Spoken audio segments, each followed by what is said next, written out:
Hi Cooking Spot YouTube channel එකෙන් ඔන්න මම මේ උත්සව කාලේට ඔයාලට පහසුවෙන් හදාගන්න පුළුවන් මුන් කැවුම් රෙසිපි එකක් අරන් ආවා. අපි එහෙනම් බලමු මේ රස මුන් කැවුම් රෙසිපි එක හදන්න මොනවද අපිට ඕන වෙන්නේ කියලා. මුලින්ම අපි මේ විදිහට මුං ඇට ටික හොඳින් හොද ගන්නවා. ඔයාලත් කඩෙන් ගෙනාවට පස්සේ මුං ඇට ටික මේ විදිහට හොඳින් හොදලා ගන්න. ඊළඟට මේ මුං ඇට ටික හොඳින් වතුර බේරෙන්න ටිකක් වෙලා තියලා තියන්න. ඊළඟට මේ විදිහට ආච්චියකට දාලා මුං ඇට ටික අපි අඩු ගින්දරේ රත් කරගමු. විනාඩි 20ක් වගේ යද්දී මේ මුං ඇට ටික හොඳ පාටට එනවා. මේ වෙලාවේ අපි මුං ඇට ටික තාච්චියෙන් අයින් කරලා හාල් පිටි ටික එකතු කරගමු.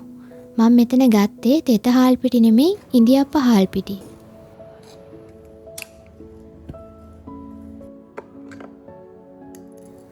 ඊළඟට මෙන්න මේ විදිහට අපි බෙදගත්ත මුං ඇට ටික ග්‍රයින්ඩ් එකට එකතු කරලා ග්‍රයින්ඩ් කරගන්නයි යන්නේ. මේ මුං ඇට ටිකක් කෑලි හිටින විදිහට ග්‍රයින්ඩ් කරගන්න.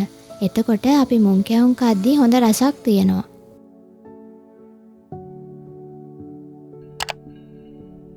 ඊළඟට අපි ග්‍රයින්ඩ් කරගත්ත මුං ඇට පිටි ටිකයි ඒ වගේම බෙදලා ගත්ත හාල් පිටි ටිකත් ඒ වගේම ලුණු ටිකකුත් එකතු කරගන්නවා. ඊළඟට මේ තුනම හොඳින් කලවම් කරගන්නවා.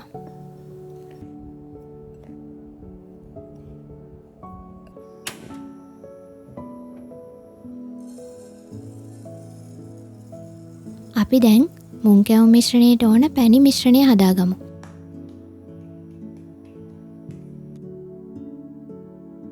මේ විදියට සීනි ටික කැරමල් වේගෙන එද්දී උණු වතුර ටිකක් එකතු කරනවා. මේ වෙලාවේ පරිස්සමෙන් උණු වතුර එකතු කරන්න. ඊළඟට අපි ඉතුරු සීනි ටිකත් එකතු කරගන්නවා. මේ විදිහට මේ පැණි මිශ්‍රණය උකු වෙනකන් ටිකක් හැඳි ගන්න.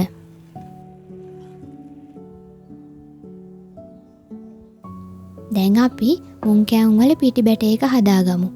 මේ විදිහට ලුණු ඒ වගේම කහ කුඩු ටිකක් එකතු කරලා අපි මේ හාල් පිටි ටික කලවම් කරගන්නවා. මේ හාල් පිටි ටික මං බෙදලා ගත්ත ඒවා නෙමෙයි.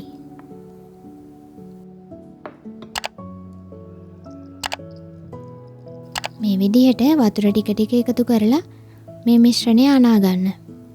ඔයාලට මේ මිශ්‍රණයට පාන් පිටි එකතු කරන්නත් පුළුවන්. එතකොට ටිකක් සොෆ්ට් ගතියක් එනවා.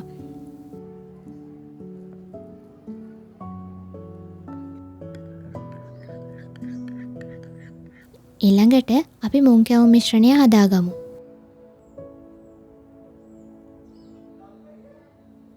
මේ විදිහට අපි හදාගත්ත පැණි මිශ්‍රණයට මුං පිටි, ඒ වගේම හාල් පිටි, ලුණු දාලා හදාගත්ත මිශ්‍රණය අපි මේ පැණි මිශ්‍රණයට එකතු කරලා මෙන්න මේ විදිහට හොඳින් කලවම් කරගන්නවා.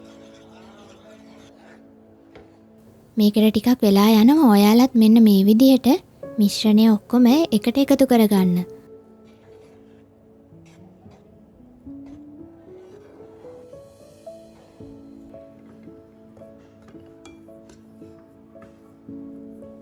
ඊළඟට අපි බෝඩ් එකක් උඩට පිටි ටිකක් එකතු කරලා මම මෙතන හාල් පිටි තමයි ගත්තේ.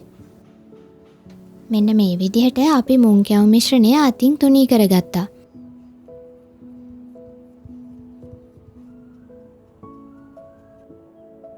ඊළඟට මේ විදිහට කෑලි කපා ගන්නයි යන්නේ. මෙන්න මේ හැඩයට ටිකක් ලොකුවට නැතුව ඔයාලා ටිකක් පොඩියට හදා ගන්න. නැත්නම් මේ මුං කැවුම් ටික පිටි බැටේ එකේ දවටලා ගද්දි කැඩෙන්න බලනවා. ඒ නිසා ටිකක් පොඩිවට හදා ගන්න. මම මේ රෙසිපි එක හදන්න ගත්ත ප්‍රමාණයන් ඩිස්ක්‍රිප්ෂන් එකේ දාලා තියෙනවා. ඔයාලට පහලින් බලන්න පුළුවන්. මෙන්න මේ විදිහට පිටි බැටේ එකේ දවට ගත්ත මුං කැවුම් ටික අපි තෙල් එකේ බැද ගන්නවා. ඇත්තටම මේකට වැඩි තෙල් ප්‍රමාණයකුත් යන්නේ නැහැ. මම නන් ස්ටික් භාජනයක තමයි මේ ටික බැදගන්නේ. ඔයාලට ඇලුමිනියම් තාච්චි එකත් බැද ගන්න පුළුවන්. එහෙම වුණොත් ගොඩක් තෙල් පාවිච්චි කරන්න වෙනවා. මේ නන් ස්ටික් තාච්චියේ බදිද්දි ඇලෙන්නෙත් නැහැ. ඒ වගේම තෙල් අඩු ප්‍රමාණයක් තමයි පාවිච්චි කරන්නේ. මේ තියෙන්නේ අපි රසට හදාගත්ත මුං කැවුම් ටික. මං හිතනවා ලේසියෙන්ම ඔයාලට ඉඳියප්ප පිටි වලින් මේ විදිහට මුං කැවුම් හදලා රස බලන්න පුළුවන් වෙයි කියලා. එහෙනම් මේ වගේ තවත් වීඩියෝ එකකින් හම්බ වෙමු. එතකන් අපේ cooking spot YouTube channel එක subscribe කරලා තියාගන්න.